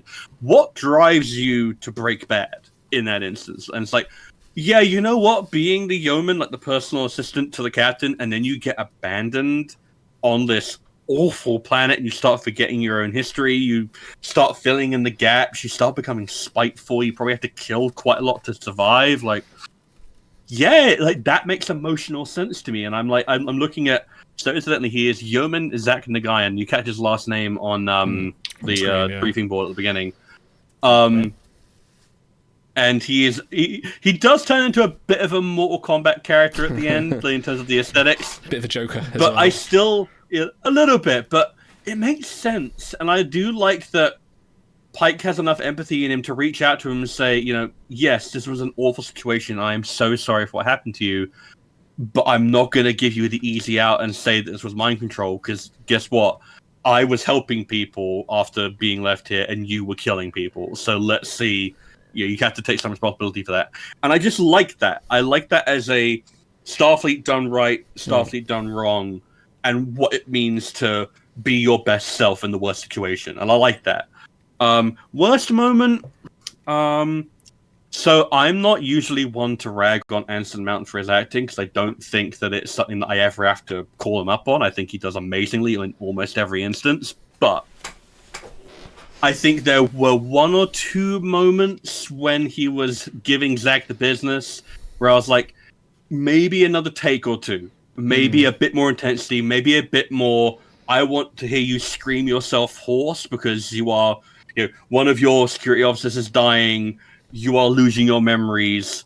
The moral fabric of who you are is coming apart a bit more. Just another take or two. And it's still perfectly serviceable, but I'm like, I feel like he could have gotten a bit more. And that's my worst moment. Is I feel like they could have turned him really terrifying instead of just like, because there's terrifying without context, and then there's terrifying with context. And it's like terrifying without context would have been him just going off the rails, and someone who doesn't know Pike would be like, that guy's fucking terrifying. Instead, it relies on our context of Pike as a generous, well-meaning, compassionate individual for it to be terrifying, because I don't think the take that they went with quite sells it. So it's a very minor nitpick, but it was something that I was immediately kind of picking at when I watched this episode. But it's a very small nitpick. I like the episode overall. saying they could have punched that up, is what you're saying. Yeah, they could have punched up a notch or two. Yeah, totally. I agree, because he sat down the rifle and said, no, this planet shows you who you really are, after he just beat the fuck out of that guy. He did deserve it, though. Idle. I'm trying to think my favourite moment is... Because kind of the whole thing felt a little bit, like, okay to me. I don't think I had anything that particularly stood out as like, wow, that's cool. I really like that. But I find that Ortega's psyching herself up and then doing the maneuvers, even though she's sort of memory blind essentially, but just reacting on instinct was kind of cool. And her sort of like going, I fly the ship. And I liked the editing that was done there. That was like cutting between like, I fly the ship. I fly the ship? What? I fly the ship. You know, that kind of thing. And her little moment, you know, she's wandering past people who are just like losing their minds. She's going, I fly the ship. Hey, I fly the ship. Yeah, yeah, I do that. Let's go do that. That would have been good. And like from Spock's perspective, like she walks off the bridge going, I don't know what's going on. And he's like, I don't know what to do. And then she comes back going, I fly the ship, and he's like, oh, thank God. Glad somebody does. Yeah, I like that. As for worst moment, God damn it, Captain Patel, will you ever eat anything of Captain Pike's? He's made you the same microwave spaghetti for five times now, and I don't care if he's just put it back in the fridge and reused it. You're gonna eat some, and yeah, but I also well, to pick on that point as well, I wasn't keen on how much of a bit of a dick that Pike was there. Just like, she's just been turned down for Commodore. Is this really the moment you want to break it up? Like, is this just... Look, Pike has to be bad at romance because he needs flaws. Okay. Yeah. Because if he wasn't bad at romance, then he is historically bad at romance. Like, you know, maybe just have like a bit of, you know, release, then suddenly turn around and go, like, babe, I don't think it's working. So, Idle, what you're saying is you've never said anything ill-advised to someone at a emotionally sensitive moment when you could have been more sensitive. Here's a story. Okay, so I once told my now wife, or at the time months-long girlfriend, that I was leaving her to get rid of her hiccups, which it worked. It got rid of her hiccups, but she didn't take the joke and she ran off crying, and I had to go and find her and say, no. Yeah, that's my ill-timed moment there. Wow, I'm a dick. I mean, Okay, my worst moment for this episode is that story. Yeah, it's like they have put out like oil fires with dynamite before, but you know, that's I don't know what I was thinking. That's the nuclear option. Yeah. It was at a fancy dress party, so there's me dressed as a hot dog and her dressed up as like a chavvy woman as well. You're a fucking monster. Hey, 2 children later, we're still going strong. She still resents me. Did it just to spite me. Anyway, less about me. Let's move on to the ratings. Let's see what we can do. Now, hold on a minute. I want to hear... Hey, also, didn't know you made it. I want to hear more about this, because... No. You really don't. Yes, okay, since you spoke up, Frank, please, ratings. And anyone in chat, if you're watching, if you're listening, give us your rating. Let us know what you think out of 10. Please add as many decimal points what you think of this episode as well. Do you want to know what I... Sorry? This is normally Stars' thing. So Stars racing criteria. Not like we've been doing that for the past 100 episodes. Okay, go on. Stars, what is our racing criteria for this week? All right, gentlemen, how many scared crewmen in the Court of the Crimson Kings out of 10 would you give this episode? Amazing. I like it. Sorry, Big. I was thinking about it. I was like, no, that's perfect. I can never top this.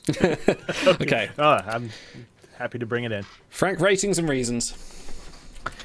Boy, so far this season, I would say this is going to be my lowest rated Strange New Worlds episode. I hope it's the lowest rated of the season. And it only goes back up from here.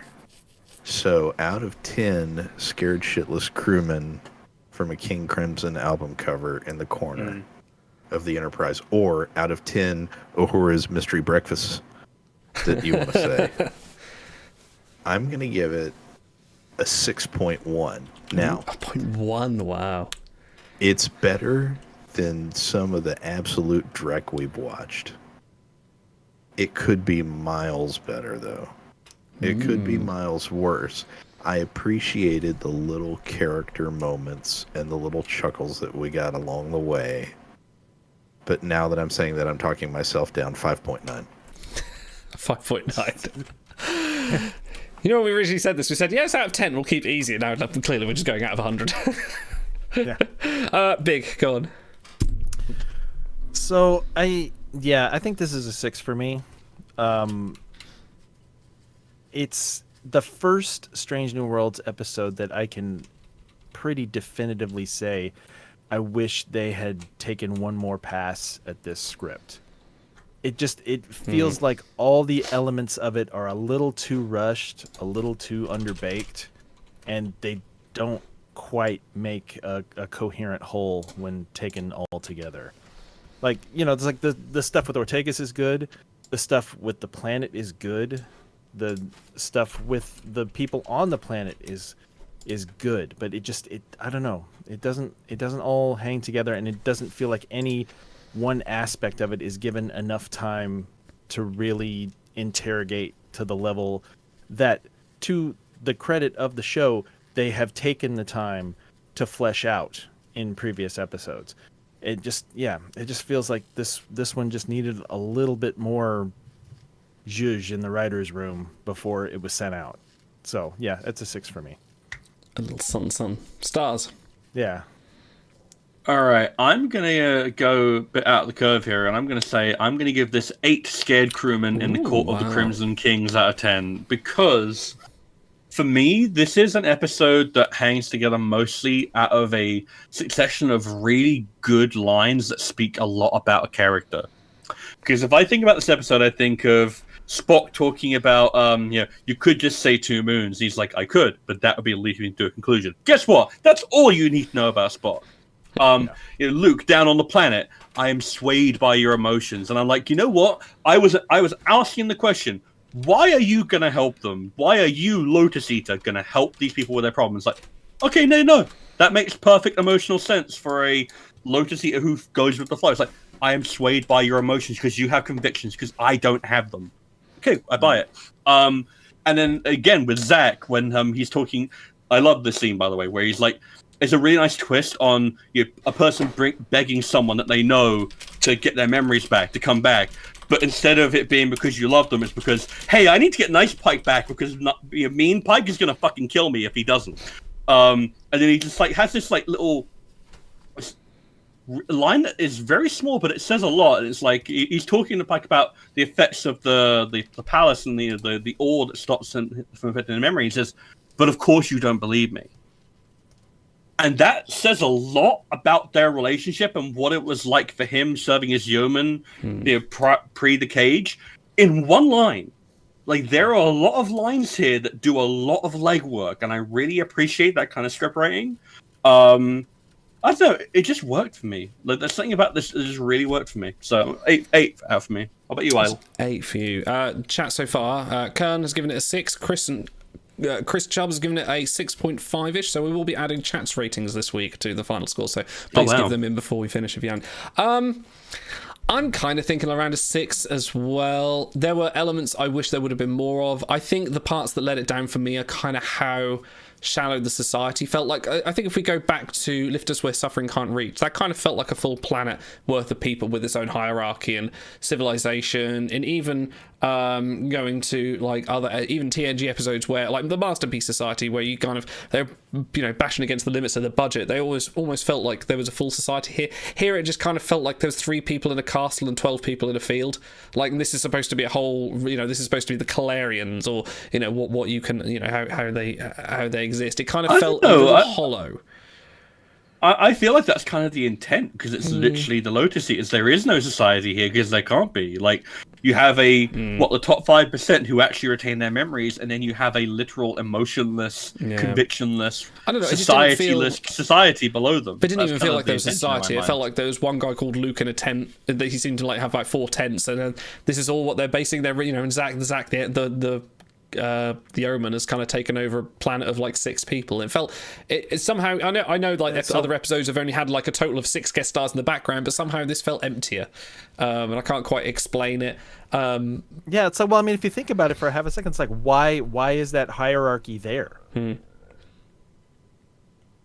Well, because the planet had the asteroid land and it's creating this radiation that means that you literally can't form a society. In order to form a society, you need long, sustained conviction and ideals, and it's like, well, this literally means you can't. That's what I mean. Can't develop. Why is the dichotomy there? Why is there the people in the castle and the people out in the field? Why do that? Well, I would have assumed that it was a case of someone was lucky enough to have dug the ore out that allows you to retain your memories, and they were like, well, I can leverage this. I'm the only one who seems to remember day to day. I can take advantage of this. And then they create an entire thing out of this, and that appears to have been way, way, way in the past, and people just take advantage of it as they go along. Before the asteroid hit, it's all subtext. Yeah, you have to do that legwork for yourself. True.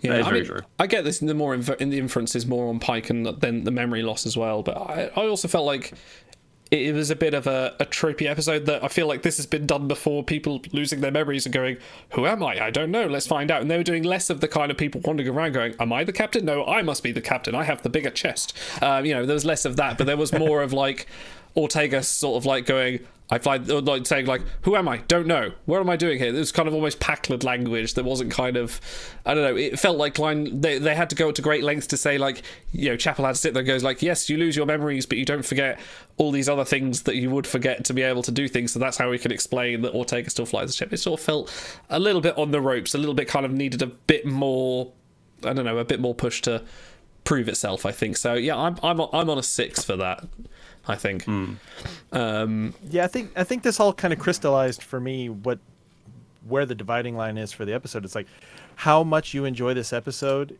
is dependent on how willing you are to do the extra legwork that the episode itself does. That's probably quite fair. Yeah. And I think Stars, you're very much more on the I can headcanon my way into this all making sense. Oh, totally. Yeah, I've written my way out of these situations. I'm like, let's give this depth. Here's I'm going to regurgitate every thought and feeling I've ever had. So. Yeah. So in conclusion, takes all kinds. Yeah. In conclusion, we have given this a 6.4, including chat's total as well, which brings Star Trek to a cool 5.8. So far, Strangely Well Season 2 is a 7.3. So we're rating this season quite high. We think overall so far. 4 episodes in. That's a good rating. Next week's episode is called Charades, and it features Chapel and Spock on a shuttle. So yes. One, no. One, woo, crash. I think this is from what we see on the clips. It might be the one where they see a burning Constitution class starship or something like that. So we'll see. I'm looking forward to it. It should be fun. It is actually next week's episode's written by Henry Alonso Myers himself, along with Catherine Lynn. So it should be a bit more high caliber from the showrunner himself. But thank you very much for everyone watching. Thank you everyone for the review. We'll be back next week. Keep an eye out this Wednesday. We'll be playing Star Trek Resurgence again, the next episode. Looking forward to that, and then we'll be doing that the week after. As always, keep an eye on the Discord for events and on Twitter and places like that. We will see you soon. Ta-ra! And this is where I go black and I end the stream, but I end the recording, but since we're streaming, I'm just going to say, here, have some Shanna. Bye, guys. Thank you for coming. It's all set. What's all set? I got Hooker lined up with a dude who's going to give him the deal of a lifetime in a new Porsche. A Porsche? Mm-hmm. Well, maybe you should wait. You might get a better deal through the state. Yeah? Yeah, we just did some story on a guy who's selling stolen Porsches off a lot on Main. Real sleazy character. What's his name? Delvin, Kelvin, Melvin?